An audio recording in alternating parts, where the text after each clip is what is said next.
All right. Peace, peace, blessings, everybody. Haki Ami here, the Success Scholar. Thank you for tuning in, listening in. I want to do this piece here, had this discussion. I hope everybody's having a beautiful, beautiful day. For those who know, I'm not a success scholar. Um, and I saw something actually rather recently. I watched a few of the clips, and some people sent these clips to me discussing um, the discussion that that Roland Martin had with Tariq Nasheed. Well, actually, he called him out directly, specifically for, he says encouraging people not to vote, and I'm not sure if that's actually what was said totally, but I did listen to Brother Tariq, and I've been a proponent, of some sort, certainly of the 1804 film. I believe that, from the Hidden Color series, I believe that that was one, a historical narrative that, everybody should have got behind. If it wasn't for Haiti and the Freedom Revolution of 1804, many of us would not be here today. And many of us would be perhaps speaking French because French was an imperialist nation, and that's what many of the European nations actually do, control, dominate, and make people speak their languages. And so, with that being said, I wanted to give a more holistic analysis and historic analysis, and I believe that I can bring some balance and key insights to, what actually has transpired, and give a fair and reasonable analysis from, just a reasoning one who has certainly studied the work of our great Dr. Amos Wilson, as well as who has studied the work of Dr. Claude Anderson and listened to many of our great teachers intentionally, as well as many of the nationalists, if you will, analysis from the Nation of Islam to the Black Panthers, historically, and understanding different strategies that many have taken historically and bringing it up contemporarily to the my actual recent interview that I had with Professor James Taylor, and as well as looking at this whole independent party movement versus the Green parties. And I'm always looking at these statistics. Several books I've read was Democracy for the Few, Best Money Democracy Can Buy, and the Green Party guy Ralph Nader wrote a book called Who Runs Congress, I believe, or Who Controls Congress. So definitely for those that desire to have a keen insight from a Green Party independent analysis, I believe that that's an essential piece. And what's interesting, some years ago I called in on a local Baltimore radio program, and none of these so-called expert gurus did not read that book. And so I'm just like, here you are. And that's more of a national, speaking about Congress as well. But that's a very, very perhaps the most insightful analysis of the Congress documented. They really did, and I should keep a copy somewhere, because it may come in handy sometime for serious political scholars and thinkers and organizers that want to have a key understanding of how uh, Congress is controlled, by various parties. And so, certainly leaders, political leaders should be aware, but sometimes many, for instance, in the two-party system, they're not necessarily interested in hearing any opinions about criticism or critiques of the two-party system. And with that being said, I think it's essential for all of us to have, a critical analysis of the two-party systems to ensure that we're not just, of sorts, that we're not repeating the processes of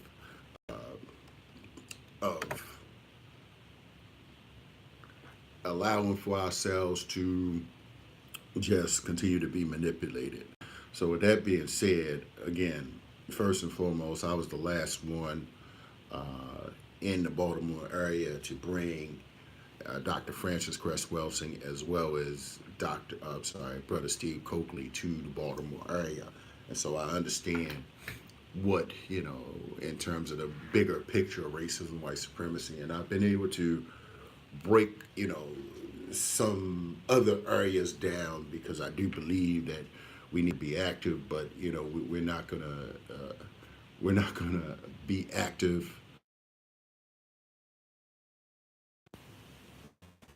Sorry, we're not gonna be active to kind of shaming our people, for instance, and we're not looking critically of where these different movements are leading us. So, with that being said, many people do know of how I position my work. I just had some, you know, crazy Negro actually, jump out there recently and said something like, "You can't say that. You can't say that." Like, man, listen. Some of these Negroes, they get into these political parties and they lose all of their identity. They don't have any identity. They don't have any deep analysis, and they don't have any independence of thought and action. And so that certainly is a challenge. But speaking when I had Professor James Taylor on, and he kind of ran through what Jesse Jackson actually did, and that was an interesting analysis. But one thing I learned some years ago, I was looking up something for Dr. Claude Anderson. Now I'm probably one of the only ones from Maryland to have traveled to Detroit when Dr. Claude Anderson was positioned to do this Black Town, if you will, the Black Town Initiative. So when he traveled there, and I'm sorry, when he went there, and Brother Klingman, Amafika, I believe, and I don't know if it was Bob Law was there, several others, I'm sure, but I believe the initial, it passed initially like a 7-2 in the Detroit City Council, and then the mayor, Kwame Kilpatrick, vetoed it. And it made me realize the role of politics, the role of black elected officials, and I really would like to hear. As a matter of fact, I'm gonna go back and listen to see what the hip hop mayor had to say about that. How he blocked that, because eventually, and then some of the city council followed suit the next time and blocked it by 5-4. So it was a broad analysis of a community of sorts of businesses, enterprises, industries that could have transformed Detroit and made it an empowered mecca for black businesses and black entrepreneurs. So, with that being said, looking at, for instance, Dr. Welsing, and, looking at our history and the history of voting, let me get to my topic, for instance. And I am of the opinion, unfortunately, that many are, in this day and time,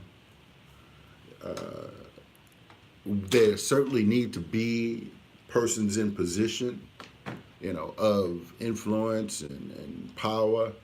But what can be said is that we need conscious individuals, and we need individuals who are not confused, historically confused. And unfortunately, many of the trained black you know, educated class, for instance, they're not centered on black identity. They're not centered in being, you know, connecting to those who have a broad enough analysis. It becomes more of a functionary position. It becomes more of a you know, a bean counter type of position. And so when you see people not necessarily respecting black elected officials, you know, some may not necessarily have the depth of why they doing what they doing. You know, they're saying, you know, but they don't see the conditions changing within our community, and that's because many of these Negroes are still miseducated. They don't read, right? They're not reading our history. They're not reading black people's history. And I've been in places where black politicians pass over my books. Not just my books, but Amos Wilson's books, Dr. Claude Anderson's book, Dr. Francis Cress Welsing's book, let's see, Ron Walters' books. I've been sharing pictures, hell, of Ron Walters, who ran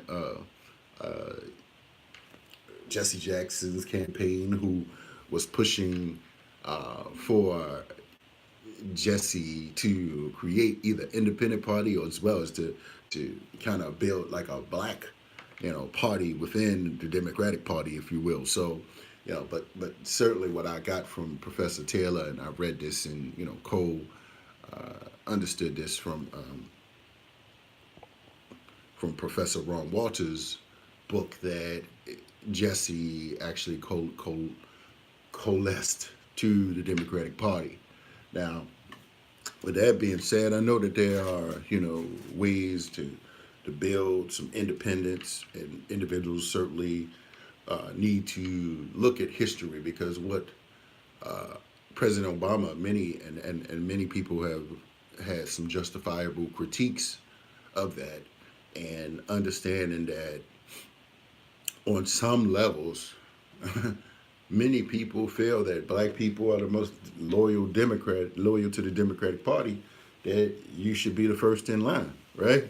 You should be the first in line to receive things, and that's, for instance, happened in Maryland. You know, where, you know, it's like, okay, so you can get a President Obama, but you can't get governors.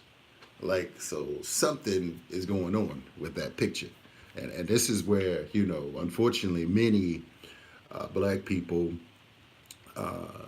persons like Roland Martin, as well as many others. And I appreciate, for instance, Dr. Julianne Malveaux. She wrote a book, and she was a little critical of some of President Obama's policies.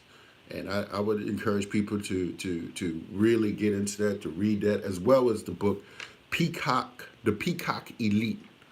Now, several years I've gone to the Congressional Black Caucus, you know, listening, learning, and studying, and picking up books. But I always wondered, after this gentleman, former congressman, created this book, Peacock Elite, why wasn't there any?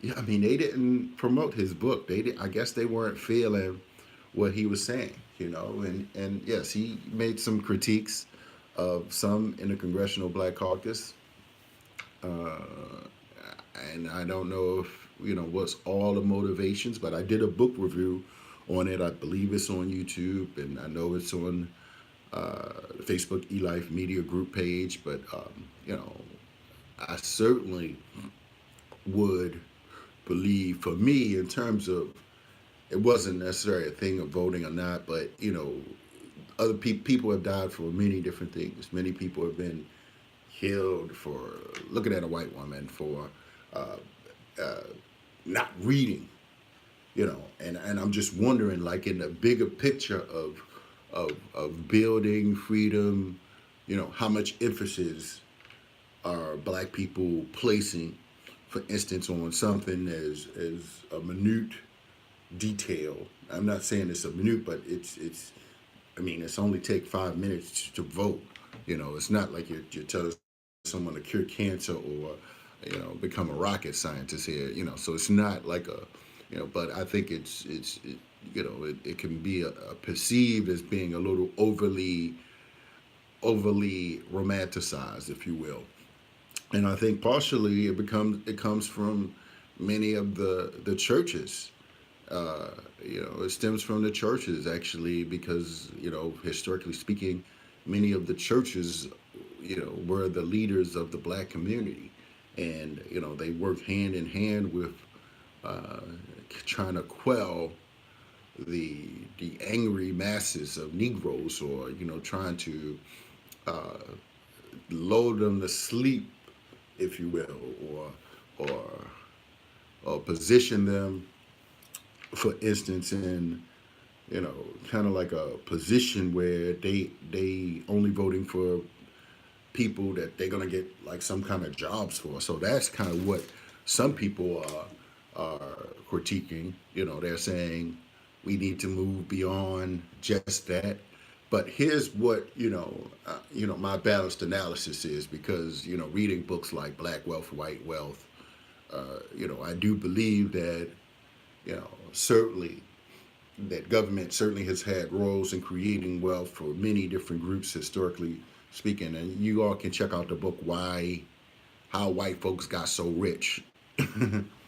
And so these are the type of resources, the library that any elected official should have. But what's happening is that most elected officials are brought and paid for, and they're brought and paid for because they're comfortable. They're people that individuals are comfortable with intellectually. They may not necessarily have the depth or scope of understanding of being a part of any political struggles, uh, as well as that they have not. And it's just interesting how many times I call in on the radio show and I mention Professor Ron Walter's book, and none of these black politicos or pundits or whatever are aware of him. And he was just at the he taught at the University of Maryland for some years, and as well as Howard University. So I'm like, you on the radio and you just learning just willy nilly. You're not studying. You just showing up at cocktail sips and listen to what stories of what politicians told you, but you're not taking the time out to do some due diligence to research these different areas and look at the history and the different demographics and the movements that have brought us where we are today. So, and like for instance, I just did some book reviews on Omarosa's book as well as April Ryan's book, and I wanted to do a book review on Hacks, Donna Brazil's book. So here's the thing.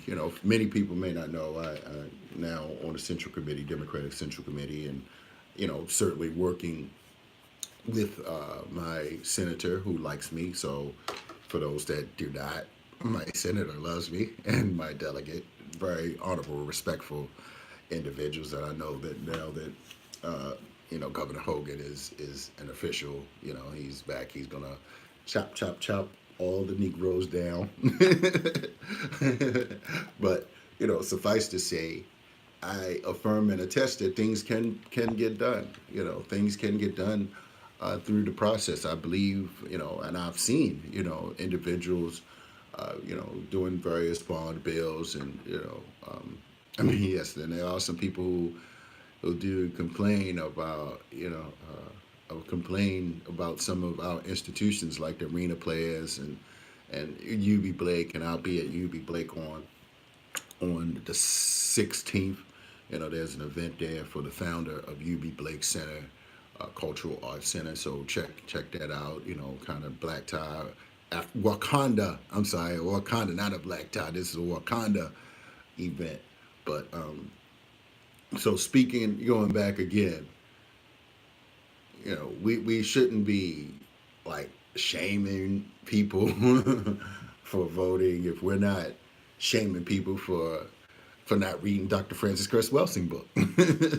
For shaming people for not reading Dr. Amos Wilson's book, for shaming people for not reading Dr. Claude Anderson's book. for reading Warren Walters' book, for reading the Peacock Elite book, if we want to talk about politics.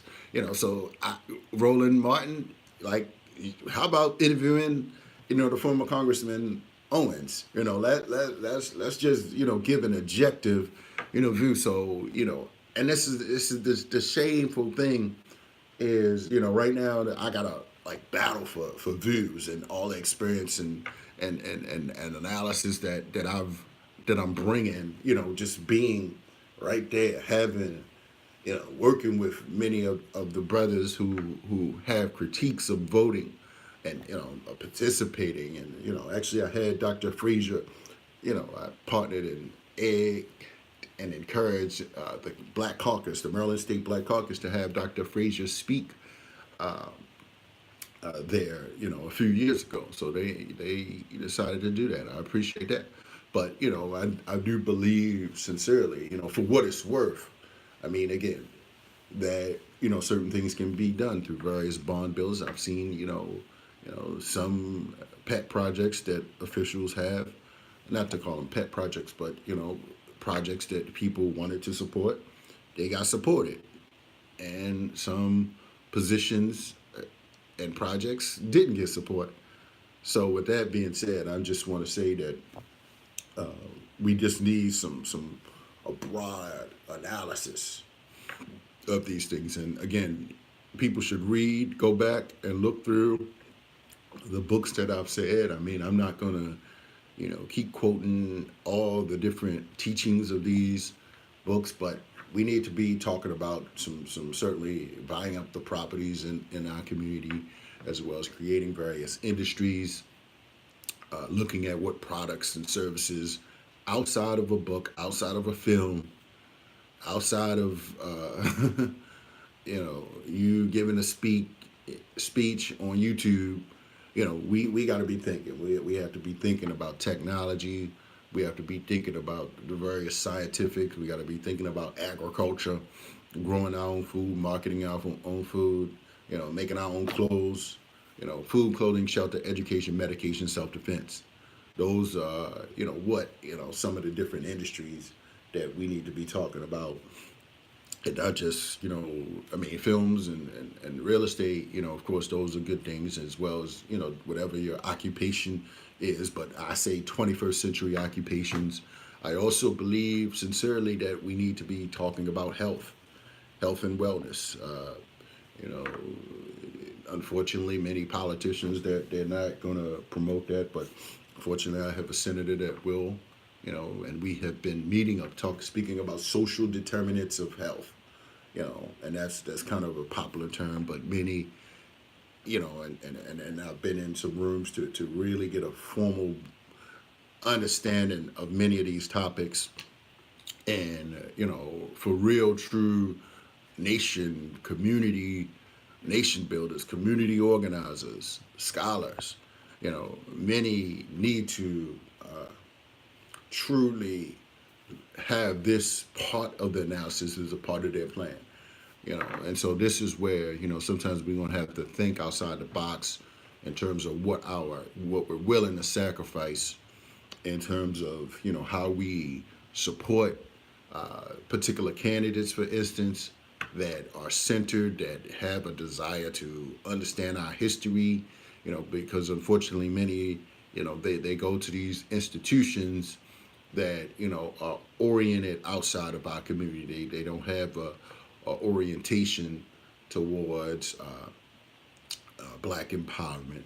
They're not centered, and this is the unfortunate reality. And that's what I believe that Tariq and Dr. Boyce perhaps were speaking of. And it's kind of unfortunate that people will take Roland Martin as the example when you do something like dancing with Hillary Clinton. It's kind of like you give the young people, they may not necessarily want to listen to you because they are going to see you as like that you're kind of cooning, do the nene. I don't even know what the hell a nene is. And I'm just like, how do you know what that is? And I'm like, I mean, so I think unfortunately that many people, young people may go on either extremes, and Negroes will go on the extremes of their own survival. They're trying to get a job, and they may not necessarily have or desire, or they may take a negative approach and say, I'm not going to support that conscious stuff. And I mean, and I'm like, well, what are you talking about? Like, what is that conscious stuff? Like, that doesn't make any sense. Like reading like real books about Black history. I mean, is that the Chancellor Williams, Dr. John Henry Clark's? I mean, like who? What is this conscious stuff? Who are these conscious people? I mean, I mean aware individuals? So that's where I'm just like, you know, I mean, African centeredness. I mean, like, would James Taylor be considered conscious because he's encouraging people to take power away from Black Democrats? I mean, or the Democratic Party in a sense. So he's talking, you know, about building a base of power. And so this is where I would encourage people to listen to James Taylor. I mean, he didn't, you know, I don't think that he's probably one of the more clear. Professor James Taylor, University of South San Francisco, probably one of the more clearer persons speaking on these issues. And this is why we need individuals that understand. Professor Harold Cruz, Crisis of the Negro Intellect, as well as Ron Walters, who wrote White Nationalism, Conservative Public Policy, Black Interests. Uh, we need individuals who have studied these particular books and who are organizing, for instance, and connected to and have influence over elected officials.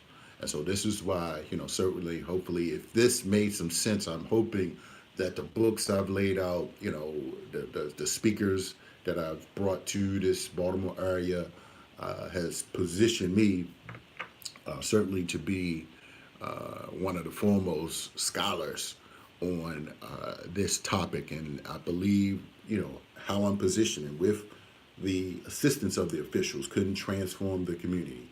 And I'm not like, only waiting on those. And this is why, I showed up when CEO Mike Roberts showed up, talking about real estate and community development. We need to understand some of these things. But I do, today in Annapolis, Dr. Randall Pickett will be speaking, and I'm getting ready to head down there now after I stop at Everyone's Place bookstore, pick up a few things.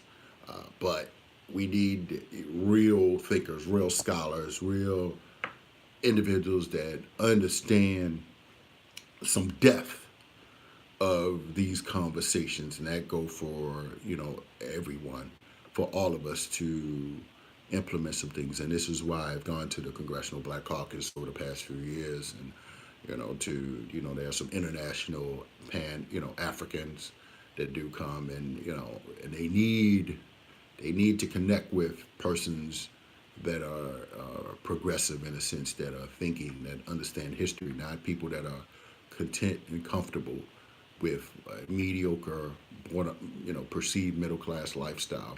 We're not thinking big enough. But we got to be thinking about billions, assets, ownership, and what I'll close with this in terms of business. I do know that Kathy Hughes, on some level, and Bob Johnson, many individuals got kind of some major assistance, for what it's worth. I mean, and talk about employing a significant amount of Black people. Uh, they got help from Congress on one instance, as well as from a Black governor. I'm sorry, a white governor, because there haven't been any Black governors in Maryland, and they don't want one. So, with that being said, on some levels, when we're thinking about real business, we have to think, cost benefit. We have to balance out what's the worst case scenario, and working across different groups. I mean, well, that's what's happening. What happened for Bob Johnson, how he was able to position that network at that time. You know, the various government policies were able to happen. But I would encourage everybody to get the book, How White Folks Got So Rich. Of course, Black Label White Wealth, and I've been posting that a few times. And Powernomics, of course, as well as Dr. Anderson's new book. So, with that being said, individuals can get a good grasp of everything. But hopefully, please like, share, and subscribe to my channel. We are, going to another level, making some power moves. Stay connected. Like, share, and subscribe. I want to say share, but definitely holler at the Success Scholar. Hope you enjoyed this discussion. Hope I clarified some points, put out some books to read. Yes, reading, not just listening to people on YouTube, reading, as well as not just listening to people on ABC or News One or CNN as well. We need to read our conscious historic leaders that understood the global dynamic of system of racism, white supremacy in all areas of life, not just political areas. And we need to expand our mind, expand our possibility, and look towards and become in ourselves more established quality leaders. And so that's it. Got to go to the cleaners, and then I'm heading to Annapolis for this Black Caucus weekend. So, hopefully some good knowledge is going to be learned. And yes, I do have a best-selling book, Mission Unstoppable. You can go to my website, successscholarhaki.com. It's with inspirational, motivational, empowerment speaker Les Brown, Dr. Joyce C. Frazier. I co-authored that book because I believe that our young people, it's just definitely a mind shift change. And, we can give people a bunch of money, but if individuals' minds do not change and their consciousness and their attitudes and their values do not change, all the money won't do anything in the world. So with that being said, and also the film Black Friday Part 2, definitely check that out. Shout out to Brother Rick. I have a small part in there with Black billionaire Mike Roberts. So definitely check those out. Had a good day yesterday. I was down at the Maryland Institute of College of Art with a good sister and her son. He's a good little producer, film maker. So things going to be happening with that too. So just got to do all my little commercials. So shout out everybody. Thank you all for tuning in. Like, share, subscribe. Like, share, subscribe. Holler at the Success Scholar. Send this, inbox this to people that need to see it. I will share it on a few different platforms. Not today, but maybe tomorrow, because I'm out. I got a busy day making moves, power moves. Holler at the Success Scholar. I'm out.